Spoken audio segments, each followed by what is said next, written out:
Welcome everyone to the Tuesday edition of our Packers News live chat. Alongside Tom Silverstein, I am Olivia Reiner. The Packers hit the practice field for the second time this week, gearing up for their final preseason game against the Buffalo Bills. We'll hit you with all the biggest storylines out of today's practice in just a moment. However, before we begin, as always, you know the drill. You can be a part of our conversation. If you're over on Facebook or YouTube, leave us a question down in the chat. Tom and I would love to hear from you, and we'll get to some of your thoughts toward the end of our conversation today. We heard from cornerback Kevin King for the first time in 7 months since the NFC Championship game. That game was a particularly difficult one for King. He was in coverage for a pair of touchdowns, and he committed defensive pass interference that ultimately sealed the victory for the Tampa Bay Buccaneers. Now King says he's learned from his past mistakes, and he's looking forward to the future with the Packers after signing a one-year deal this offseason. How likely is it that King can rebound in 2021? Well, he's a good corner. I mean, there's no getting around it. He's a good corner who had a bad game. I don't know that he's a top flight corner, but he's proved to be a starting corner and someone who's pretty good when he's healthy. So yeah, I think he can learn from playing against one of the greatest quarterbacks of all time and a really dominant receiver in Mike Evans. He got beat. And the main thing is that it doesn't hang over him psychologically. That's probably as important as anything. And then the rest of it for him is just staying healthy. I think he knows how to play the game, and I don't think that one bad game is going to affect him. He also just seemed to be really of sort of in a good place mentally. He really wasn't thinking that much about the game and seemed to really be focused on the here and now. Mm-hmm. There's going to be a competition at starting outside corner this upcoming season. Jair Alexander locking down one side. The other side, though, it appears to be a competition between Kevin King and 2021 first round pick Eric Stokes. Stokes has shown great speed both in practice and in preseason games. However, he's also experiencing some growing pains as he's adjusting to the NFL level. Today in practice, he was in coverage for a pair of touchdowns. Clearly, they're still testing Stokes and seeing if he is starting caliber. Who likely has the edge in this competition right now? Well, King will be the starter in opening day. I'm willing to bet my laptop on it. There's no way they're going to go with Eric Stokes against New Orleans. King has the experience. He's been in this situation before. Stokes is a work in progress. He's a rookie. I mean, he had a terrible practice today. He was just worked over. Valdez-Scantling beat him for 2 touchdowns, and then he bid on a out route to Randall Cobb and missed it, and Cobb walked into the end zone. So, he's going to have days like that. He's going to be inconsistent. But, the one thing about like the 50-yard touchdown to MVS, he was step for step with him. It's just that now he's got to learn how to play the ball, how to be, right with the receiver and understand, what the receiver's thinking. But in my mind, there's no way he's starting on opening day. I'm not sure how valuable your laptop is, Tom. Yeah. Although I understand the point that you're making. Sentiment, yes. Exactly. Let's move on to looking ahead to the final preseason game this upcoming weekend against the Buffalo Bills. Before the preseason game begins, the Packers had to get under or at the 80-man roster limit today by 3 p.m. Yesterday, they did a lot of the legwork. They parted ways with inside linebacker Kamal Martin, traded cornerback Kadar Holman, and cut tight end Daniel Crawford. Today, they released defensive lineman Josh Avery, and they placed safety Will Redmond on injured reserve. Redmond is particularly, that's a tough loss for the Packers, considering Redmond provided great depth practically everywhere in the secondary. He could play just about any position. What's the Packers' outlook now at safety when you look down the depth chart? I really think they're okay. I think Vernon Scott and Henry Black have really emerged as valuable pieces. They both played last year. Henry Black is a starter in the dime defense right now. So, I mean, I think Will Redmond is extremely versatile and a really good special teams player.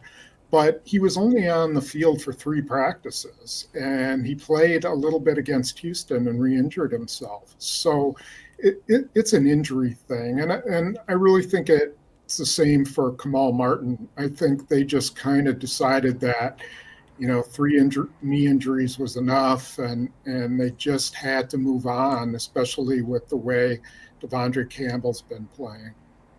Looking at this weekend's game against Buffalo, this is going to be the last opportunity for some of the younger, less experienced players to make a case for themselves to make the active 53 or even potentially the practice squad. How persuasive can that last preseason game be when decision makers like general manager Brian Gutekunst are sitting down to put together the initial 53?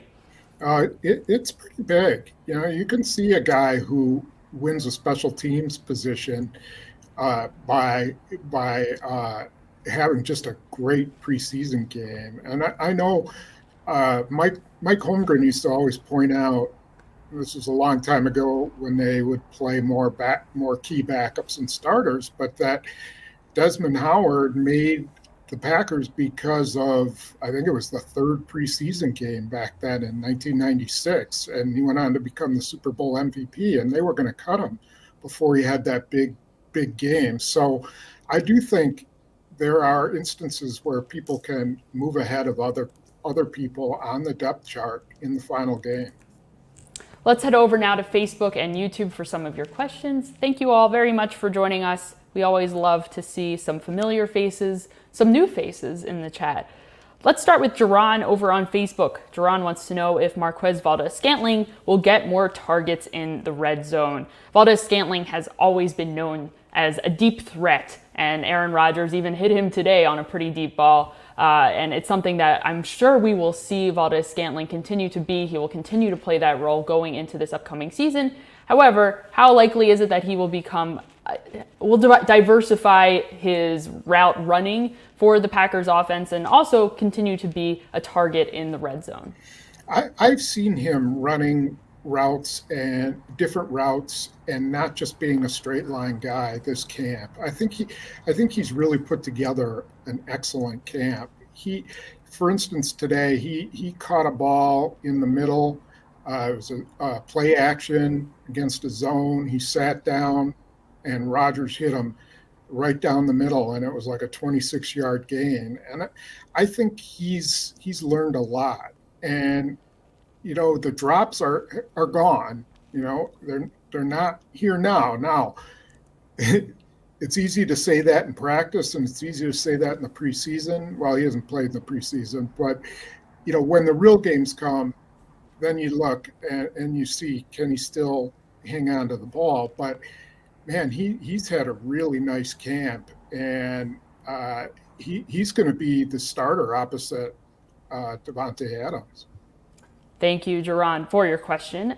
Let us take a question now from Mike on Facebook. Mike asks if defensive coordinator Joe Barry has found something in inside linebacker Oren Burks as a blitzer. Burks played a lot of snaps in the game against the Houston Texans, the first preseason game of the year. He played over half of the defensive snaps, and he had 6 tackles, a sack, a couple tackles for loss mixed in there as well. What does Oren Burks need to do this upcoming year to show that he is over the hump and capable of playing a role in the defense where he's struggled to do so in the past? Consistency, and also more than anything is understanding and reacting within the scheme. That's always been his issue. It's not that he's a dumb guy or doesn't understand the scheme, but it's reaction, it's football instinct that has always hurt him.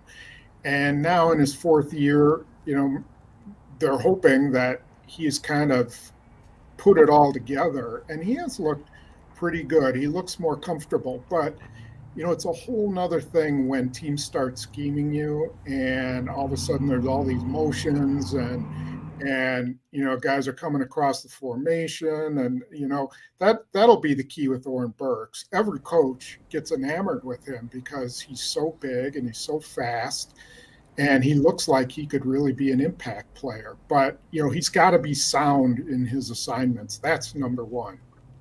We'll see if that strong play so far in training camp and the preseason can translate into the regular season. Thank you, Mike, for your question. We'll go over to a different Mike over on Facebook. Mike number 2 wants to know, are Equanimeous St. Brown's days numbered in Green Bay, or will they put him on the practice squad?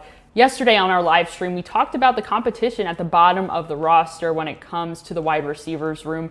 We don't know if they're going to carry 6 receivers, 7 receivers, and who might be those 6th or 7th receivers on the team. Right now, it's looking pretty competitive between wide receivers St. Brown, Malik Taylor, Reggie Begelton, even Devin Funchess. Where does Equanimeous St. Brown stand right now in that competition to make the 53? Well, that's a great question, because I've been kind of following him the last couple days. And yesterday, Monday, he had a really good practice, and he was playing, getting some time with the ones. And I think they were giving him that opportunity. Then today he comes back, and he must have been hurt again. He took part in individuals, but only a little bit. And I'm looking for him in the team drills, and he's not there. And so, he's been battling this hamstring injury for almost 2 weeks. And this guy is really talented. I think if he were healthy and had gone through the whole camp, I think he would have locked up a receiver position. But, you can't do that from the hot tub, as they say. He's got to get out on the field, and they got to feel like, he'll be there, not just a guy who's going to be on the injury report every week. So I really think in my opinion, if he were healthy, I think he would make the roster. I just think he's got a lot of talent, and they haven't even tapped half of it yet. But not if he's hurt. The Packers have some big decisions to make at receiver. We'll see what they decide to do, and I can't wait to come back here and talk to you about all of it. So thank you, Mike, for your question. Let's go over to Todd to talk about a player that Tom quite likes a lot. Mm-hmm. Todd wants to know if defensive lineman Jack Heflin has a chance to make the team. Go back many years ago, and Jack Heflin didn't even have offers coming out of high school, but he ended up at Iowa, signed with the Packers as an undrafted free agent, and is currently in the mix to make the initial 53 at the very least, potentially the practice squad. What are his prospects right now when it compares to some of the other depth players in that defensive line room, like someone like Tyler Lancaster, or even, going back even further, Kingsley Keke, TJ Slayton? How does he shape up? Yeah, well, unfortunately for him, the Packers selected TJ Slayton in the draft, and he's going to make the roster. He's too talented and too much of a prospect to not keep on the roster. So that's a valuable spot that's gone. And maybe the only spot that's available. Now the Packers could replace Heflin, replace Tyler Lancaster. They could cut him, save a lot of salary cap money, well, not a lot, but a decent amount, and go with the young guy who doesn't cost very much. But I don't know if Heflin can do what Tyler Lancaster can do yet. He might be able to do that next year or the year after that. He definitely is a guy who intrigues you because he's just all over the place and hustles like nobody's business. But, there's probably a ceiling there too with his talent. And it may just be that Tyler Lancaster is more valuable and they just try to get Heflin on the practice squad. Thank you very much, Todd, for your question. Let's go over to Chase for a popular question in the chat. Chase wants to know what is going on with Zadarius Smith. Smith has been dealing with a back injury. He came off of NFI. He started on NFI at the beginning of training camp, came off about a couple weeks ago, practiced for one day, and then we never saw him again, at least not on the practice field. The Packers say it is completely, totally injury related. How concerned are they about Smith being available for week 1? I think they're concerned. I think anytime you're dealing with a back injury, you're concerned. I think he's what happened was he tried to come back too early, and you get impatient with an injury like that where it's probably not structural, it's probably muscular, and they just can't get it right. And he's trying and trying, and then he comes back and it hurts again. So they have to figure out a way to get rid of that injury. They need him. They can't have that injury come back and start bothering him during the season, because there's not enough time to take a month off. This is the time to take a month off and get yourself ready for the season. Thank you, Chase, for your question and for participating as always. Always good to see you. Let's go to John on Facebook. We already answered the first part of this question. John wants to know, why did the Packers get rid of inside linebacker Kamal Martin and trade cornerback Kadar Holman? We didn't really focus too much on Holman's trade in particular. The Packers have shown a lot of confidence in some of the other cornerbacks down the depth chart, including former wide receiver, undrafted free agent Kabion Ento, who's been getting a significant amount of snaps with the second string secondary. And then we've also seen them put some confidence in recently acquired cornerback Isaac Yiadom. How did Yiadom, I believe is how I should be pronouncing it, how did Yiadom's arrival in Green Bay impact the future for Kadar Holman here and his prospects of making the roster? Yeah, I think there's that. And then there's Shamar John Charles, who's going to make the roster as well. I think they just have too many corners, and they're looking for someone who can really play special teams, and Yiadom can. From what I saw or what I've seen in practice, he looks like he's a really good special teams player. Now, I'm not an expert on special teams, so just take that with a grain of salt.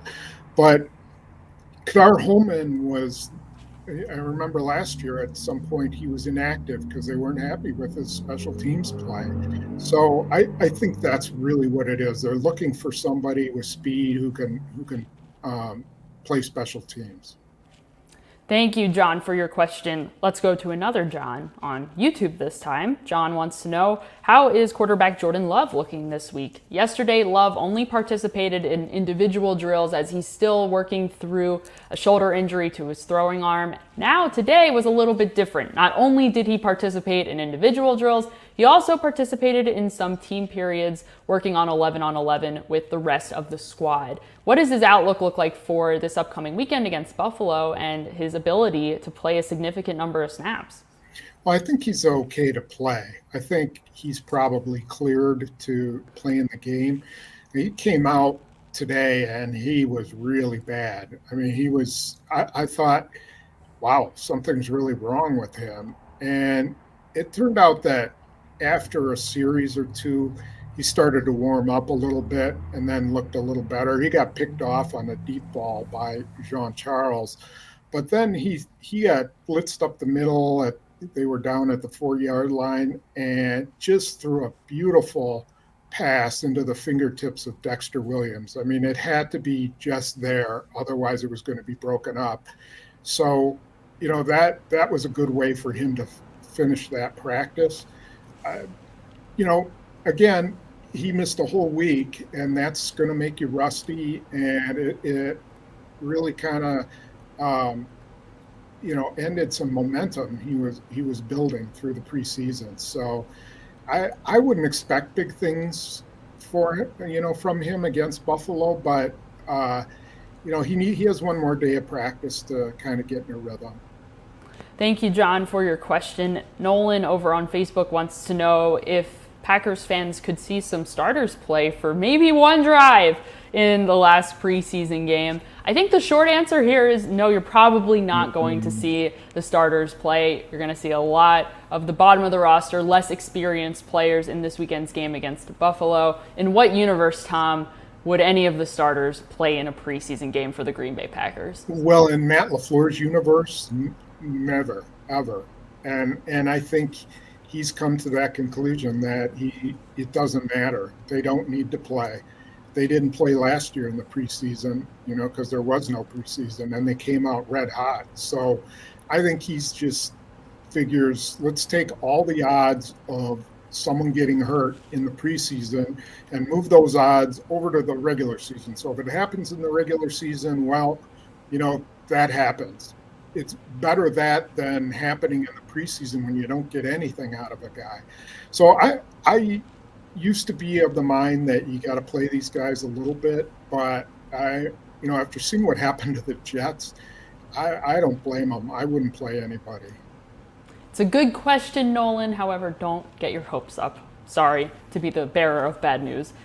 Let us go over to Steve on Facebook. Steve wants to know if the Packers could trade wide receiver Devin Funchess if there are too many receivers competing for that 53-man roster spot, maybe a couple spots. Funchess hasn't played football in 2 years, aside from the one preseason game against the Houston Texans, and he's been dealing with, I believe, a hamstring injury, so he's not 100% right now. If in a hypothetical universe the Packers didn't want him on the 53 and were looking to get rid of him, how likely is it that he would have any trade value?